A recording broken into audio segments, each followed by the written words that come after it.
لا إله إلا الله محمد رسول الله عليه صلاة الله وآله والأحبة. Assalamualaikum warahmatullahi wabarakatuh. Hari Sabat atau hari Sabtu saat ini adalah hari besar para pengikut ajaran Nabi Musa alaihissalam. Pada masa Rasulullah SAW dikenal sebagai kaum Yahudi. Pada hari itu mereka dilarang melakukan aktivitas apapun kecuali untuk beribadah, berzikir, atau mempelajari kitab Taurat. Suatu ketika, seorang lelaki Yahudi yang tinggal di Syam mengisi hari Sabatnya untuk mempelajari kitab Taurat. Ia menemukan dalam Taurat tersebut ayat-ayat yang menyebutkan tentang sifat dan keadaan Nabi Muhammad SAW. Nabi yang diramalkan akan turun sebagai penutup para nabi sebanyak 4 halaman. Ia segera memotong 4 halaman Taurat tersebut dan membakarnya. Saat itu memang Nabi SAW telah diutus dan telah tinggal di Madinah. Sementara itu, beberapa orang pemuka dan pendeta Yahudi melakukan indoktrinasi kepada jamaahnya bahwa Nabi Muhammad SAW adalah seorang pendusta. Jika ditemukan sifat dan cerita tentang dirinya dalam Taurat, mereka harus memotong dan membakarnya, karena itu merupakan ayat-ayat tambahan dalam Taurat yang tidak benar. Adapun lelaki Yahudi dari Syam tersebut adalah salah satu anggota jamaah sekte ini. Pada hari Sabtu berikutnya, ia juga mengisi harinya dengan melakukan kajian terhadap Taurat. Dan ia menemukan 8 halaman yang menyebutkan tentang keadaan dan sifat-sifat Nabi Muhammad SAW. Seperti kejadian sebelumnya, ia memotong 8 halaman tersebut dan membakarnya. Pada hari Sabtu berikutnya lagi, ia masih melakukan kajian terhadap Taurat. Dan kali ini ia menemukan hal yang sama. Bahkan ditambah dengan cerita tentang beberapa orang sahabat di sekitar Rasulullah SAW. Dan ia menemukannya dalam 12 halaman. Kali ini ia tidak langsung memotongnya, tetapi ia berpikir dan berkata dalam hatinya, "Jika aku selalu memotong bagian seperti ini, bisa-bisa Taurat ini seluruhnya akan menyebutkan tentang sifat-sifat dan keadaan Muhammad." Tentunya kita tidak tahu pasti apakah memang kandungan Taurat seperti itu, atau memang Allah Subhanahu wa Ta'ala telah menggiring lelaki Yahudi ini kepada hidayahnya, sehingga setiap kali dipotong akan muncul secara ajaib pada halaman lainnya lebih banyak dan lebih lengkap tentang keadaan baginda Rasulullah SAW. Akan tetapi, 3 kali pengalaman kajiannya tersebut telah memunculkan rasa penasaran dan keingintahuannya yang besar kepada Nabi Muhammad SAW. Bahkan dengan 3 kali kajiannya tersebut, seakan-akan sifat-sifat dan keadaan Rasulullah telah lekat di kepalanya. Dan ia pun seperti mengenal Rasulullah SAW sangat akrab. Ia datang kepada kawan-kawan Yahudinya dan berkata, "Siapakah Muhammad ini?" "Ia seorang pembohong besar yang tinggal di Madinah," kata salah seorang temannya. "Lebih baik engkau tidak melihatnya dan dia tidak perlu melihat engkau." Tetapi lelaki Yahudi yang telah melihat dengan ilmu yakin tentang keadaan Nabi SAW ini tampaknya tidak mudah begitu saja dipengaruhi teman-temannya. Seakan ada kerinduan mengumpal kepada sosok Muhammad yang belum pernah dikenal dan ditemuinya itu.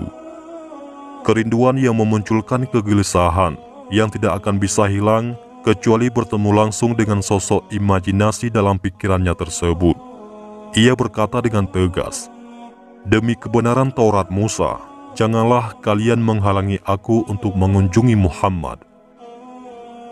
Dengan tekad yang begitu kuatnya, teman-temannya itu tak mampu lagi menghalangi langkahnya untuk bertemu dengan Nabi SAW di Madinah. Kemudian lelaki Yahudi ini mempersiapkan kendaraan dan perbekalannya, dan langsung memacunya mengarungi padang pasir tanpa menunda-nundanya lagi. Beberapa hari berjalan, siang dan malam terus berjalan, hingga akhirnya ia memasuki kota Madinah. Adapun orang pertama yang bertemu dengannya adalah sahabat Salman Al-Farisi. Karena Salman radhiyallahu an berwajah sangat tampan dan mirip gambaran yang diperolehnya dalam Taurat, ia berkata, "Apakah engkau Muhammad?" Salman radhiyallahu an tidak segera menjawab, bahkan segera saja ia menangis mendapat pertanyaan tersebut, sehingga membuat laki-laki Yahudi ini terheran-heran. Kemudian Salman berkata, "Saya adalah pengikutnya." Memang hari itu telah 3 hari Nabi Muhammad SAW wafat, dan jenazah Nabi baru dimakamkan kemarin malamnya. Sehingga pertanyaan seperti itu mengingatnya kepada baginda Rasulullah dan membuat Salman menangis. Kemudian lelaki Yahudi itu berkata, "Di manakah Muhammad?" Salman Al-Farisi radhiyallahu an berpikir cepat. Kalau ia berkata jujur bahwa Nabi Muhammad SAW telah wafat, mungkin lelaki ini akan pulang. Tetapi kalau ia berkata masih hidup, maka ia berbohong. Salman pun berkata, "Marilah aku antar engkau kepada sahabat-sahabat Rasulullah SAW." Kemudian Salman radhiyallahu an membawa lelaki Yahudi tersebut ke masjid. Di sana para sahabat tengah berkumpul dalam keadaan sedih. Ketika tiba di pintu masjid, lelaki Yahudi ini berseru agak keras, "Assalamualaikum ya Muhammad." Ia mengira Nabi SAW ada di antara kumpulan para sahabat tersebut. Tetapi sekali lagi ia melihat reaksi yang mengherankan. Beberapa orang pecah tangisnya, beberapa lainnya makin sesenggukan dan kesedihan makin meliputi wajah-wajah mereka. Salah seorang sahabat berkata, "Wahai orang asing, siapakah engkau ini? Sungguh engkau telah memperbaharui luka hati kami. Apakah kamu belum tahu bahwa Rasulullah SAW telah wafat 3 hari yang lalu?" Seketika lelaki Yahudi tersebut berteriak penuh kesedihan, "Betapa sedih hariku, betapa sia-sia perjalananku. Andai saja ibuku tidak pernah melahirkan aku. Andai saja aku tidak pernah membaca Taurat dan mengkajinya. Andai saja dalam membaca dan mengkaji Taurat, aku tidak pernah menemukan ayat-ayat yang menyebutkan tentang sifat-sifat dan keadaannya. Andai saja aku bertemu dengannya setelah aku menemukan ayat-ayat Taurat tersebut, tentu tidak akan sesedih ini keadaanku." Lelaki Yahudi tersebut menangis terseduh, tenggelam dalam kesedihannya sendiri. Seakan teringat sesuatu, tiba-tiba ia berkata, "Apakah Ali berada di sini, sehingga ia bisa menyebutkan sifat-sifatnya kepadaku?" "Ada," kata Ali bin Abi Thalib radhiyallahu an sambil mendekat kepada lelaki Yahudi tersebut.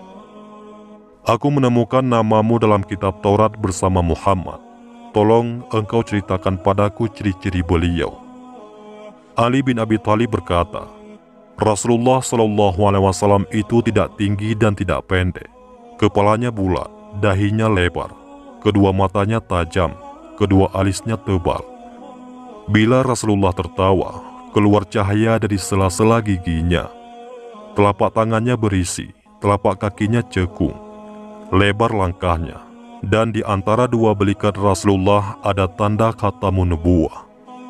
"Engkau benar wahai Ali," kata lelaki Yahudi tersebut. "Seperti itulah ciri-ciri Nabi Muhammad yang disebutkan dalam Taurat. Apakah masih ada sisa baju beliau sehingga aku bisa menciumnya?" "Masih," kata Sayyidina Ali. Kemudian beliau meminta tolong kepada Salman untuk mengambil jubah Rasulullah yang disimpan oleh Fatimah Az-Zahra, yaitu istri Ali bin Abi Thalib radhiyallahu an dan putri kesayangan Nabi SAW. Salman radhiyallahu an segera bangkit menuju tempat kediaman Fatimah Az-Zahra. Di depan pintu rumahnya, beliau mendengar tangisan Hasan dan Husain, yakni cucu kecintaan Rasulullah SAW. Sambil mengetuk pintu, Salman berkata, "Wahai tempat kebanggaan para nabi, wahai tempat hiasan para wali, siapakah yang mengetuk pintu orang yatim?" Fatimah menyahu dari dalam, "Saya, Salman," kata Salman radhiyallahu an. Kemudian beliau menyebutkan maksud kedatangannya sesuai yang dipesankan oleh Sayyidina Ali radhiyallahu an. "Siapakah yang akan memakai jubah ayahku?" kata Fatimah sambil menangis. Salman radhiyallahu an menceritakan peristiwa berkaitan dengan lelaki Yahudi tersebut. Lalu Sayyidatina Fatimah mengeluarkan jubah Rasulullah Shallallahu Alaihi Wasallam yang terdapat 7 tambalan dengan tali serat kurma dan menyerahkannya kepada Salman yang langsung membawanya ke masjid. Setelah menerima jubah tersebut dari Salman, Ali bin Abi Thalib menciumnya diiringi haru dan tangis hingga sembab matanya. Jubah Rasulullah SAW tersebut beredar dari satu sahabat ke sahabat lainnya yang hadir. Mereka menciumnya dan banyak yang menangis karena haru dan rindu kepada Nabi Muhammad SAW. Dan akhirnya jatuh ke tangan lelaki Yahudi tersebut. Lelaki Yahudi ini mencium dan mendekap erat jubah Nabi Muhammad SAW dan berkata, "Betapa harumnya jubah ini." Dengan tetap mendekap jubah tersebut, lelaki Yahudi ini mendekat ke makam Rasulullah SAW, kemudian menengadahkan kepalanya ke langit dan berkata, "Wahai Tuhanku, saya bersaksi bahwa Engkau adalah Zat yang Esa, Tunggal dan tempat bergantung. Dan saya bersaksi bahwa orang yang berada di kubur ini adalah Rasul-Mu dan Kekasih-Mu. Saya membenarkan segala apa yang Dia ajarkan. Wahai Allah, jika Engkau menerima keislamanku, maka cabutlah nyawaku sekarang juga." Tak lama kemudian, lelaki Yahudi tersebut terkulai jatuh dan meninggal dunia. Sayyidina Ali bin Abi Thalib dan para sahabat lainnya ikut terharu dan sedih melihat keadaan si Yahudi tersebut. Mereka segera memandikan dan mengurus jenazah lelaki Yahudi yang telah menjadi Muslim tersebut dan memakamkannya di Baqi. Lelaki Yahudi ini bukanlah termasuk sahabat Nabi. Bahkan dalam keislamannya tersebut, belum satupun sholat atau kefarduan lain yang dilakukannya. Tetapi kecintaan dan kerinduannya kepada Nabi SAW membuatnya pantas kalau ia dimakamkan di Baqi, disandingkan dengan para sahabat Rasulullah SAW yang lainnya. Wallahu a'lam bishawab. Demikianlah kisah seorang Yahudi yang merindukan Rasulullah SAW. Mudah-mudahan kisah ini bermanfaat bagi kita semua. Wabillahi taufik wal hidayah. Wassalamualaikum warahmatullahi wabarakatuh.